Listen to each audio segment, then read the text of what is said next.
Hello दोस्तों। Railway group D 27 नवंबर को जो एग्जाम हुआ था सेकंड शिफ्ट में, उसका हम क्वेश्चन कर रहे हैं। इससे पहले मैं क्वेश्चन नंबर 1 से लेके 15 तक पूरा करा दिया हूँ। आज हम क्वेश्चन नंबर 16 से लेके 20 तक करेंगे। तो चलिए बिना टाइम वेस्ट किए हम स्टार्ट करते हैं। तो ये है क्वेश्चन नंबर 16। तो सबसे पहले मैं आपको क्वेश्चन पढ़ के बताऊंगा। दो पाइप ए और बी एक टंकी को क्रमशः 18 घंटे और 24 घंटे में भर सकते हैं। यदि दोनों पाइप को एक साथ खोल दिया जाए तो कितने समय बाद पाइप ए को बंद कर देना चाहिए ताकि टंकी 16 घंटे में भर जाए।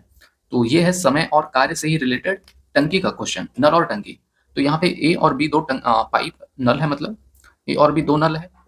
ए 18 घंटे में भर सकता है, बी 24 घंटे में भर सकता है। जब भी ए बी इस तरीके से दिया हो तो हम इसका एलसीएम ले लेंगे।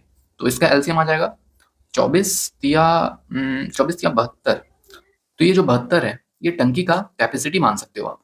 तो 72 जो टंकी का कैपेसिटी है, ए को भरने में कितना समय लगेगा? 18 समय लगेगा। तो इसका एफिशिएंसी कैसे करेंगे? देखिए, एफिशिएंसी हमें निकालना है तो 72 को हम 18 से भाग देंगे।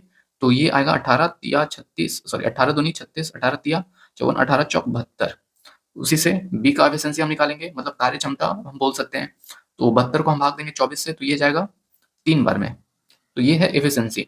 अब क्वेश्चन में बोला है दोनों पाइप को एक साथ खोल दिया जाए तो कितने समय बाद पाइप ए को बंद कर देना चाहिए ताकि टंकी 16 घंटे में भर जाए।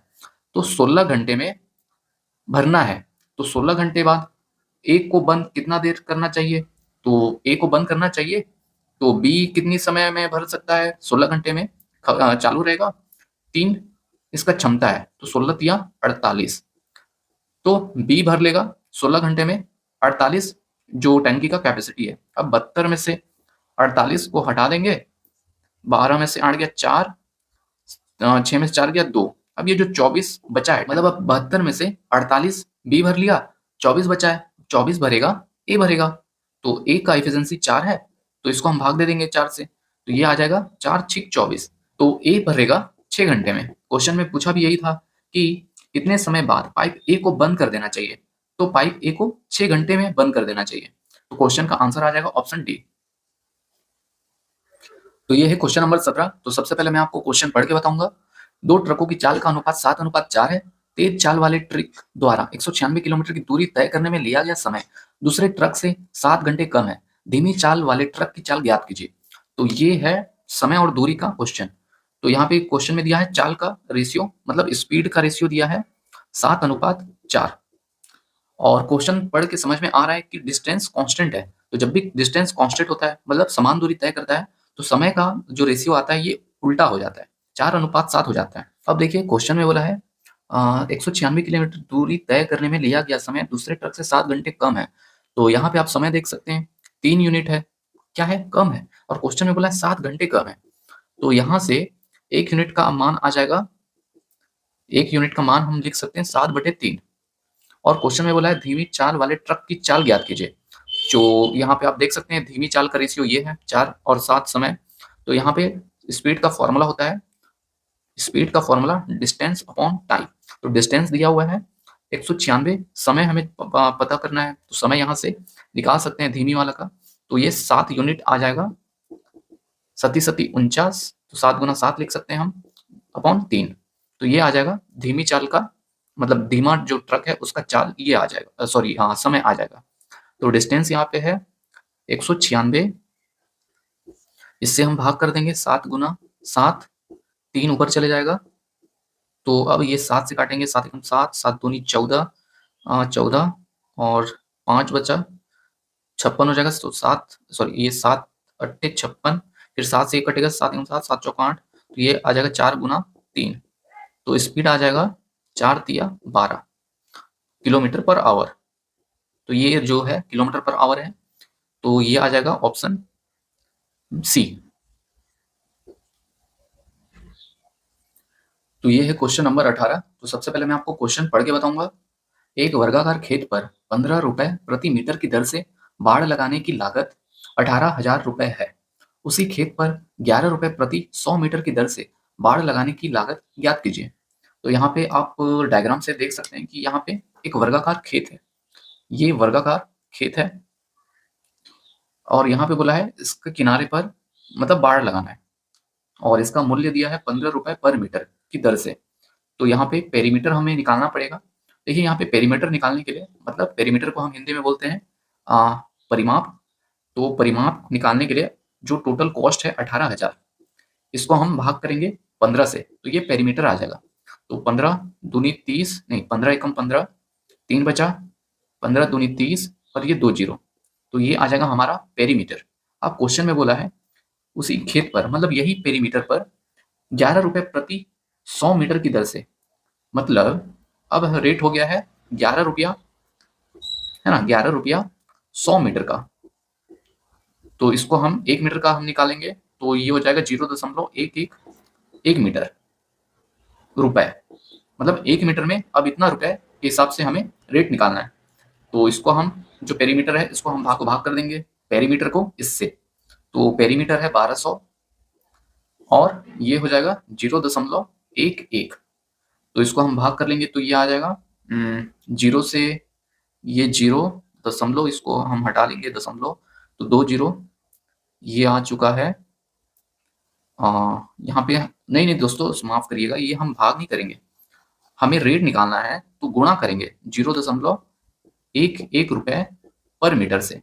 ये मीटर है, पेरीमीटर क्योंकि मीटर में आता है ना, जो परिमाप आता है यूनिट मीटर में आता है, तो ये मीटर से मीटर कट जाएगा, 0.11 नीचे 2 जीरो आ जाएगा, जब दशमलव हटाएंगे तो 2 जीरो से ये 2 जीरो, फिर 12 गुणा 11 ये आ जाएगा, 11 दूनी 22 का 2 हासिल 2, 11 एकम 11 और 2 12 13, तो 132 रुपया आ जाएगा। तो इसका आंसर आ जाएगा ऑप्शन डी। तो ये है क्वेश्चन नंबर 19। तो सबसे पहले मैं आपको क्वेश्चन पढ़ के बताता हूँ। ए और बी मिलकर एक काम को 6 दिन में कर सकते हैं, बी अकेले उसी काम को 15 दिन में कर सकते हैं। ए अकेले उसी काम के दुगने काम को करने में कितना समय लगेगा? तो ये क्वेश्चन में दिया है ए प्लस बी 6 दिन में कर सकता है, बी उसी काम को 15 दिन में कर सकता है। तो जब इस तरीके से दिया हो तो हम टोटल वर्क निकालेंगे। टोटल वर्क निकालने के लिए हमें इसका एलसीएम लेना है, तो इसका एलसीएम आएगा 15 दूनी 30, 15 दूनी 30। अब हम इसका एफिशिएंसी निकालेंगे, तो बी का एफिशिएंसी आएगा 30 को भाग देंगे 15 से तो 2 आ जाएगा, 30 को भाग देंगे 6 से तो आ जाएगा 6 पंचे 30। तो बी का एफिशिएंसी आ चुका है 2 और ए प्लस बी दोनों का एफिशिएंसी आ चुका है 5। तो 2 का एफिशिएंसी यहाँ पे रख देंगे और टोटल तो 5 है, तो ए का एफिशिएंसी आ जाएगा 3, तो ए का एफिशिएंसी 3 आ गया। अब क्वेश्चन में बोला है ए अकेले उसी काम को दुगने काम को करने में, अब ये 30 तो टोटल वर्क है, अब इसका दुगना 30 का दुगना इतना काम करेगा कितने में? ए कितने दिन कर लेगा? तो ये ए का एफिशिएंसी 3 से हम भाग दे देंगे, तो 3 एकम 3, 3 एकम 3 और 1 जीरो, तो आ जाएगा 10 गुना 2, तो आ जाएगा 10 दूनी 20, 20 दिन में काम करेगा। तो इसका आंसर आ जाएगा ऑप्शन डी। तो ये है क्वेश्चन नंबर 20। तो सबसे पहले मैं आपको क्वेश्चन पढ़ के बताता हूँ। राजीव और सचिन ने क्रमशः 160 और 1690 रुपए का निवेश करके एक व्यवसाय शुरू किया। यदि उनके द्वारा अर्जित लाभ में राजीव का हिस्सा 720 है, तो उनके द्वारा अर्जित कुल लाभ कितना है? तो सबसे पहले हम राजीव और सचिन यहाँ पे लिख लेते हैं। राजीव और सचिन वो कोई व्यवसाय शुरू करते हैं, वो लोग निवेश करेंगे, तो यहाँ पे हम लिख लेते हैं इन्वेस्टमेंट। तो 1600 नहीं 160 रुपया और 1690 रुपया ये लोग निवेश करें, तो इसका हम रेशियो ले लेते हैं। 1 जीरो से 1 जीरो कट जाएगा, ये हो जाएगा 16 और 159। उसके बाद यहाँ पे बोला है यदि उनके द्वारा अर्जित लाभ के राजीव का हिस्सा 720 है, तो देखिए दोस्तों यहाँ पे समय के बारे में कुछ नहीं बताया गया है, तो ये तो इन्वेस्टमेंट हो जाएगा। समय अगर कुछ नहीं है तो मान लेते हैं अनुपात 1:1 है, मतलब दोनों एक समय के लिए इन्वेस्ट किए हैं। उसके बाद प्रॉफिट उनका है पता नहीं। देखिए जब भी रेशियो इस तरीके से दिया हो जिसमें समय का रेशियो 1:1 हो, तो जो प्रॉफिट होगा यही हो जाता है जितना इन्वेस्ट किए हैं, तो ये हो जाएगा 169। उसके बाद क्वेश्चन बोल रहा है 720 टोटल लाभ है, नहीं नहीं टोटल लाभ नहीं, 720 लाभ है राजीव का, तो राजीव का लाभ ये है 16, तो उस क्वेश्चन में दिया 720 और यहाँ पे रेशियो में आ रहा है 16, और क्वेश्चन में क्या निकालना है? अर्जित कुल लाभ, तो कुल लाभ हम इसको जोड़ लेंगे, तो 9 6 कितना होगा? 9 6 15 का 5 हासिल 1, 6 7 और 1 8 और ये 1, तो अब हम इसको काट लेंगे, तो ये कटेगा 16 एकम 16, 16 दूनी 32, 16 तीन 48, 16 चौक 64, 16 पंचे 80, 16 चौक 64, फिर 8 बचा तो ये हो जाएगा 8, 16 पंचे 80, तो ये आ जाएगा 45 गुना 185। तो आप देख सकते हैं इसको आप गुणा कर भी सकते हैं या फिर ऑप्शन से आप एलिमिनेट कर सकते हैं। तो इसका यूनिट डिजिट आप देख सकते हैं 5, 5 तो 25 आएगा। तो ये आंसर होगा या फिर ये आंसर होगा, ये नहीं होगा और ये भी नहीं होगा। यूनिट डिजिट्स आप देख सकते हैं 5 5 25 तो यूनिट डिजिट 5 आएगा। और उसके साथ में ये भी देख सकते हैं 45, यहाँ पे 9 है ना? ये 9 है, 9 गुना 5 तो जो 9 से डिविजिबल होगा वही हमारा आंसर होगा। तो 9 का डिविजिबल अब हम इसको चेक करेंगे और इसको चेक करेंगे क्योंकि ये तो कट गया ए और सी। तो ए आप देख सकते हैं 9 से कटेगा क्या ये? 8 3 11, 11 5 16, 16 9 25 ये नहीं कटेगा। 9 से ये नहीं कट रहा है तो ये आंसर नहीं होगा। ऑप्शन डी कट रहा है क्या? 8 3 11, 11 2 13, 13 5 18 हाँ, डी कट रहा है तो ये हमारा राइट आंसर हो जाएगा, ऑप्शन डी। तो दोस्तों आज हम क्वेश्चन नंबर 16 से लेके 20 तक कर लिए हैं। इससे पहले अगर आपने क्वेश्चन नंबर 1 से लेके 15 तक नहीं देखा है तो इस वीडियो के डिस्क्रिप्शन में लिंक दिया होगा, तो वहां से आप देख सकते हैं या फिर इस चैनल पर प्लेलिस्ट में भी जाकर चेक कर सकते हैं। तो अगले वीडियो में मैं आपको क्वेश्चन नंबर 21 से लेके 25 तक कराऊंगा, तो तब तक के लिए इस चैनल को सब्सक्राइब कर लीजिए।